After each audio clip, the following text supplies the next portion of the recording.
3º, a linha C, artigo 146, inciso 3º, a linha C, deve ser feita por lei complementar. Então, tem que passar pelo processo legislativo do artigo 59 da Constituição Federal, né? E a lei complementar, tanto como a lei ordinária, estão previstas na lei, no artigo 61 da Constituição Federal, o artigo 61 da Constituição Federal, né? Então, vejam que ela tem que ser por lei complementar. Então, todos esses aspectos qualitativos, vale dizer, sujeito ativo, sujeito passivo e base de cálculo, e os elementos, os aspectos quantitativos, a base de cálculo e a alíquota, todas as alterações referentes a sujeito ativo, sujeito passivo, fato gerador e base de cálculo, né, devem passar pelo crivo do poder legislativo, né, e serem modificadas por lei complementar. Por quê? Porque lá no artigo 146, inciso 3º, a linha C da Constituição Federal, não prevê alíquota. Então, a alíquota supõe-se que pode ser por lei ordinária. Também do artigo 61 da Constituição Federal, porém o quórum é menor. O quórum é a maioria relativa, enquanto que uma lei complementar tem que ter um quórum de maioria absoluta. Está lá no artigo 61 da Constituição Federal. Metade mais um de todos, independentemente da presença em plenário, aprova uma lei complementar. Metade mais um dos presentes aprova uma lei ordinária. Então, veja que não está alíquota prevista no artigo 146, inciso 3º, a linha C da Constituição Federal. Com isso, tem-se que a alíquota pode ser alterada por lei ordinária, não é verdade? E aí nós temos esse caso, lá do artigo 153, parágrafo 1º da Constituição Federal, artigo 153, parágrafo 1º da Constituição Federal, que quando for importação, exportação, IPI e IOF, o presidente pode alterar isso sem passar pelo poder legislativo. O próprio executivo já pode alterar. Então, isso é para quê? Para estabelecer um controle, um equilíbrio na balança comercial, né? Se estiver exportando muito, aumenta a alíquota, para de exportar. Se estiver importando muito, aumenta a alíquota, para de importar. Então, veja que nós temos aí uma situação emergencial, onde o Poder Executivo, por decreto, poderá alterar as alíquotas, não é verdade? As alíquotas desses 4 impostos aí, não do ICMS. ICMS não tem nada. O ICMS só diz na súmula 661, pelo direito realista, que são as decisões dos tribunais, que vai incidir no desembaraço aduaneiro, mas não fala nada quanto à alíquota, quanto à proteção disso, proteção daquilo, princípio da não surpresa, isso não tem nada previsto. E lá no artigo 153, parágrafo 1º, prevê exatamente isso nesses 4 impostos, assim como também prevê nesses 4 impostos, que não há observação ao princípio da anterioridade, não é verdade? Então, vejam que o imposto sobre importação, imposto sobre exportação, IPI e IOF, eles não obedecem à anterioridade comum, aquela prevista lá no artigo 150, inciso 3º, a linha B.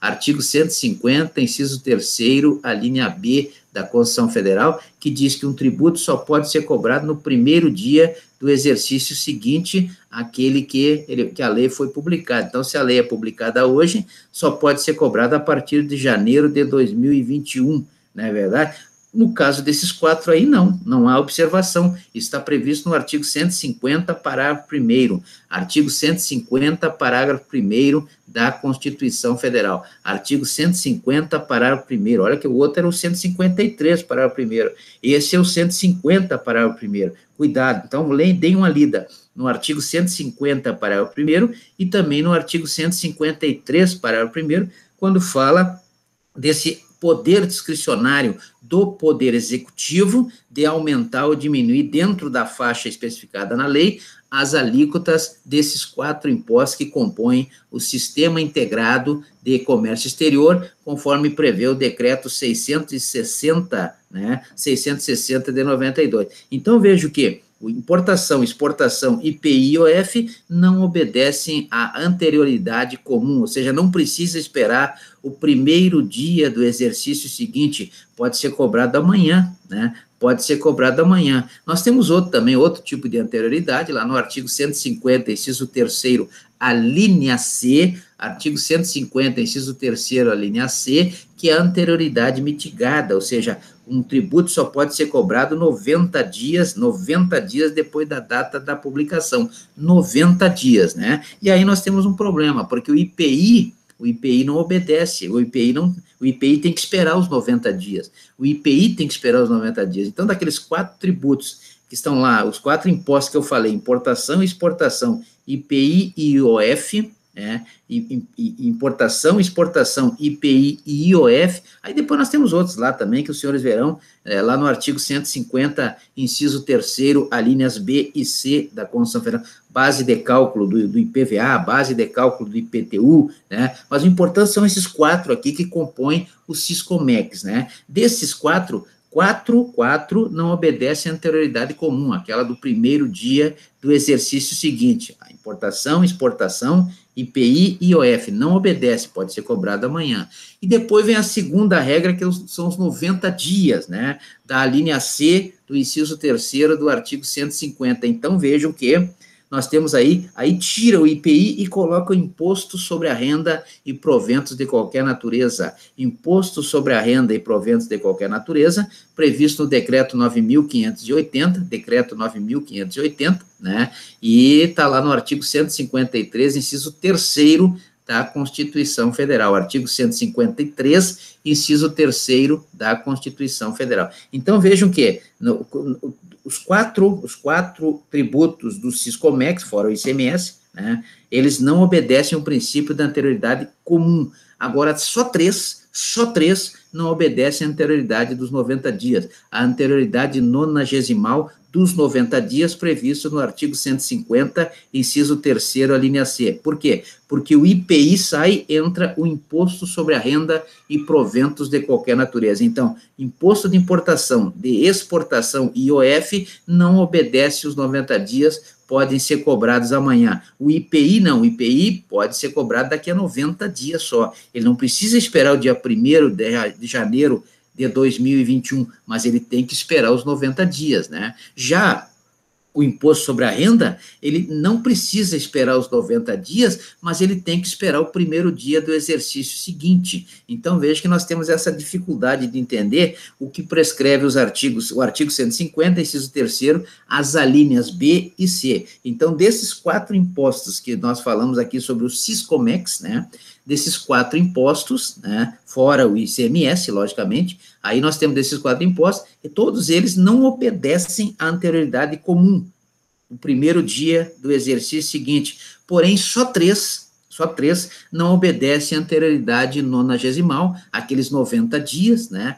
por quê? Porque entra o ICMS, o Imposto sobre a Renda e Proventos de Qualquer Natureza, do artigo 153, inciso 3º da Constituição Federal, que é regulado pelo decreto 9.580, e sai, né, o IPI, lá do artigo 153, inciso 4º da Constituição Federal, que é regulado pelo decreto 7.212. Então, vejam que são características que tem nesses impostos que tem que prestar atenção, porque é isso que cai em concurso, né? Os concursos, eles estão atentos a isso, às exceções. Então, as exceções são essas, né? Qual é a exceção dentro do sistema do Siscomex, sistema integrado, do decreto 660, o princípio da anterioridade nonagesimal? É o IPI, né? O IPI está lá na comum, mas não está na mitigada, não está nos 90 dias, certo? Então, essa é a questão dos impostos aí, né? E o IPI, nós sabemos que o sujeito passivo é o transformador,